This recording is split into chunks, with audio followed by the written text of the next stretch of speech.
بسم اللہ الرحمن الرحیم۔ آیت نمبر 3 کا دوسرا مسئلہ تھا اقامت الصلاۃ، یعنی اقامت کے معنی محض نماز پڑھنے کے نہیں بلکہ نماز کو ہر جہت اور ہر حیثیت سے درست کرنے کا نام اقامت ہے، جس میں نماز کے تمام فرائض، واجبات، مستحبات اور پھر ان پر دوام و التزام، یہ سب اقامت کے مفہوم میں داخل ہیں۔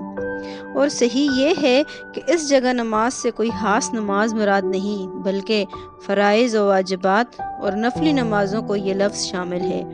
خلاصہ مضمون یہ ہوا کہ وہ لوگ جو نمازوں کی پابندی بھی قواعد شرعیہ کے مطابق کرتے ہیں اور ان کے پورے آداب بھی بجا لاتے ہیں۔ تیسرا مسئلہ ہے اللہ کی راہ میں خرچ کرنا۔ اس میں بھی صحیح اور تحقیقی بات جس کو جمہور مفسرین نے اختیار فرمایا ہے یہی ہے کہ ہر قسم کا وہ خرچ داخل ہے جو اللہ کی راہ میں کیے جائے، وہ فرض ہو، زکوٰۃ ہو یا دوسرے صدقات واجبہ یا نفلی صدقات و خیرات، کیونکہ قرآن کریم میں جہاں کہیں لفظ انفاق استعمال ہوا عموماً نفلی صدقات میں یا عام معنی میں استعمال کیا گیا ہے۔ زکوٰۃ فرض کے لیے عموماً لفظ زکوٰۃ ہی آیا ہے۔